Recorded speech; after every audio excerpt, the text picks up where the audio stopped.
Joe Biden has laid out his plan to force gun control down our throats. And he did it in an interview over a year ago, except the paper covered that interview until now. Stick by and watch this episode of Guns and Gadgets to learn more.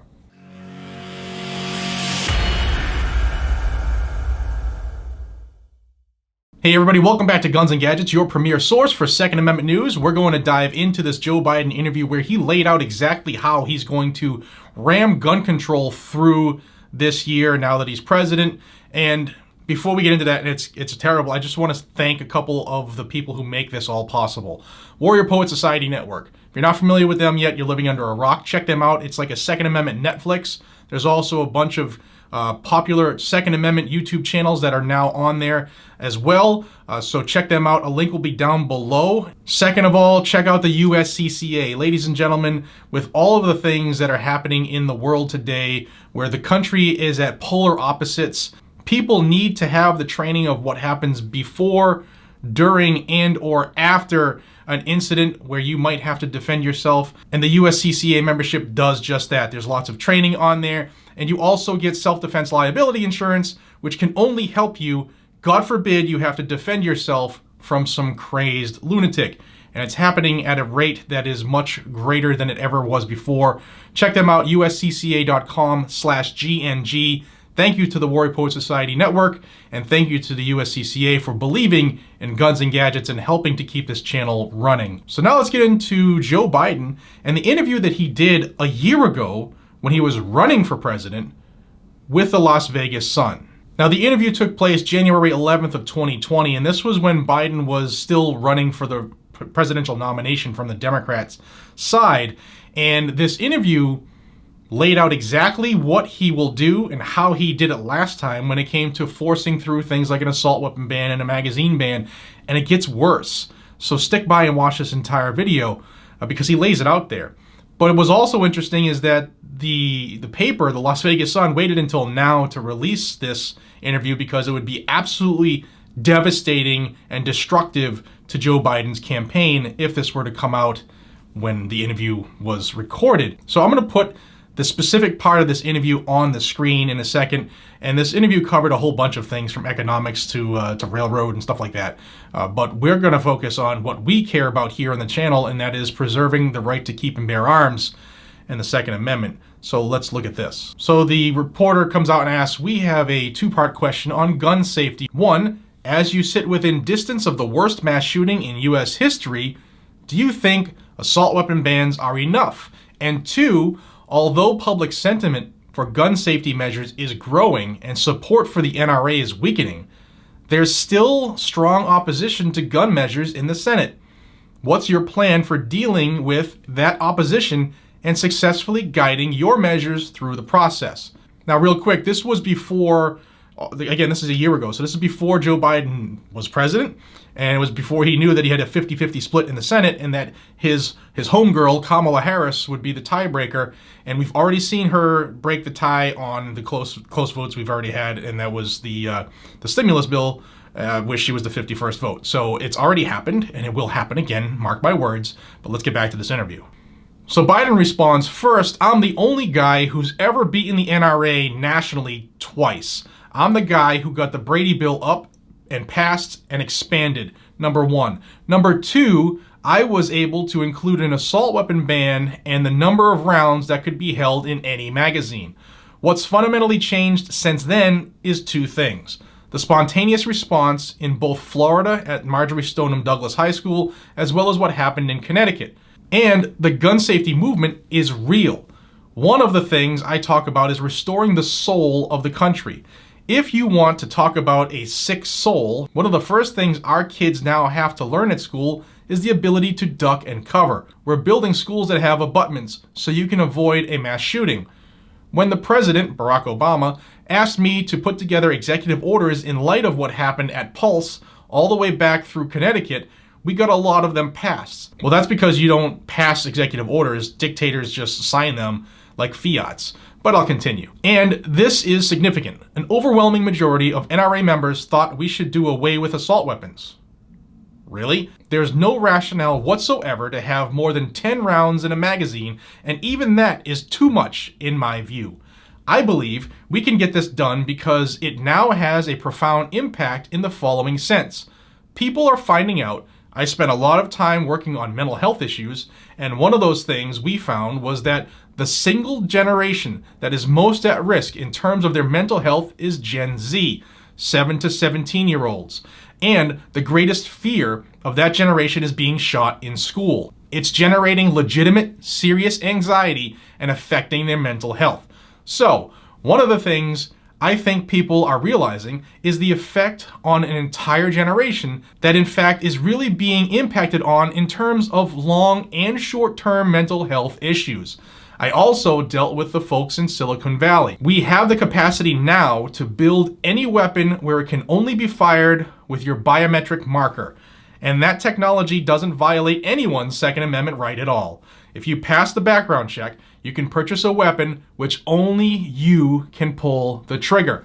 So, I'm absolutely convinced I can get gun safety legislation passed. The way we did it last time is we included it in a larger bill that had really good things in it, like the Violence Against Women Act, community policing, etc. And you've seen them try that already. So, the way you give cover to some of our Republican friends who are scared of the NRA, and this outfit owns the White House right now, is you put it in a larger bill. So they, the Republicans, say, look, I had to vote for it. You know, I have a 20 gauge and a 12 gauge shotgun. I'm a skeet shooter. And I used to go up and down the peninsula in Delaware and talk to the guys hunting and fishing. And they'd say, God darn, Joe, why are you taking my weapon away? You're taking my shotgun.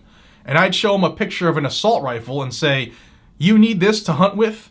And you need a magazine with 100 rounds or 30 rounds? You must be a lousy damn shot. The point is, it's a totally salable idea. Also, the gun industry is the only outfit in America exempt from being sued. That's a total lie.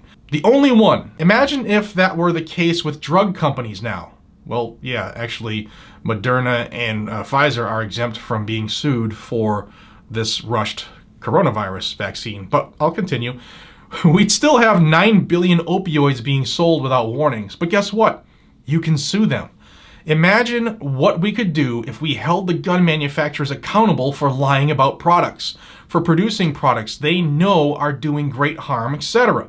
That's going to be one of the things I'm going to move very hard against. Here's the last point. This is an issue that no one wants to campaign against me on. Nobody. No Republican wants to stand up and say, no, I want assault weapons out there. Think about that. Not a joke. Even the ones who are afraid because they think they're going to lose, they don't want that argument. So I think the whole environment has changed. So that's the interview, and I'll have a link down below. And they also did a follow-up phone interview, but it was all on other topics. So let's bring that back to today right now. So we are anticipating Biden's anti-gun bills. His agenda was spelled out on his website for months, and now we are waiting, and some people are saying it could be a couple days before we start to see some of this stuff. So we're waiting for the onslaught, and now we know exactly what he plans on doing. Some of this we knew. We knew he wanted an assault weapon ban. We knew he wanted a magazine ban. We knew that he thought that nobody needs 10 rounds and I don't work for you and all that crazy stuff, right? We knew that already.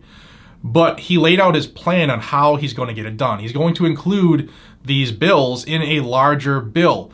He's going to include them in things like the Violence Against Women Act. He's going to include them into things like Community Policing Act. Well, there's a huge movement right now on restructuring policing and how that's done. And I believe that is going to be the ticket because the Violence Against Women Act, they've already tried to stuff that with the National Red Flag Law, and that's why it's had some problems. And everybody says, oh, what do you mean you don't want to stop violence against women? Well, you should stop violence against everybody if you can. But the fact is that you can never stop violence because you can't legislate the hearts and minds of men and women. However, they did sneak in the National Red Flag Law in there. That's why there's been pushback. So they're going to sneak in things like the AWB, the mag ban, and the smart gun requirement. Did you catch that?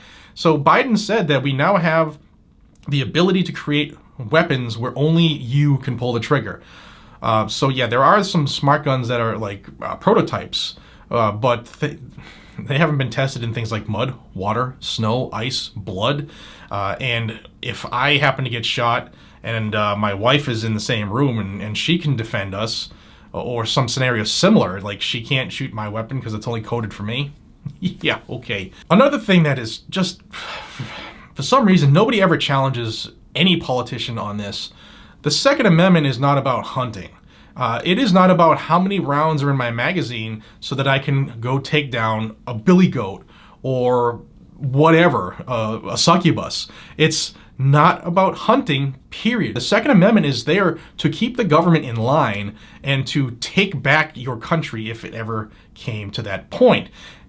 And it's frustrating that more people don't understand that. So I believe that the Las Vegas Sun absolutely smothered this interview, didn't let it get out amongst the masses, because this would have been very damaging to Joe Biden and his campaign to become president, as well as some of the key Senate and House races that were also going on in the country. Because if they knew that they were part of Joe's secret plan, then maybe the elections would have went a different way. But I'm glad that we can actually see in his own words how he's going to do this. So now we can use that knowledge and plan for it and plan an attack. And I'll tell you that in my conversations with a couple different groups, namely Firearms Policy Coalition and Gun Owners of America, there are already plans to rebut this stuff. There are ways that they are going to attack this stuff when it's up. If you're not a member of those groups, and there are more, then please do that. It is time to put our money where our mouth is, and in order for these attorneys to do what we want them to do, it takes funding, and that comes from us, the membership. We're the lifeblood of these groups, so please consider joining them. And if you do happen to want to join Gun Owners of America, if you use my link, gunowners.org/gunsgadgets. I get nothing out of it. It doesn't help the channel at all. It just gets you a discount on whatever type of membership you choose. I'll also have links down below for Firearms Policy Coalition and the rest that I mentioned, and maybe a couple more depending on if I remember when I'm done editing. But thank you all for your time. Please get this out to the masses. Please tell your friends about this. Please share this video. Please hit the thumbs up so that it'll destroy the YouTube algorithm. The last week and a half, the videos I've been putting up are not getting anywhere close to the traction they typically got before somebody got into office. So if you could help in that endeavor, it would really help the channel. It would really help the news get out, and hopefully it'll really help the fight for the Second Amendment. So thank you for your time. I appreciate you all more than you know. Until we see each other again, please be safe. Always stay vigilant and carry a weapon. Take care, everybody.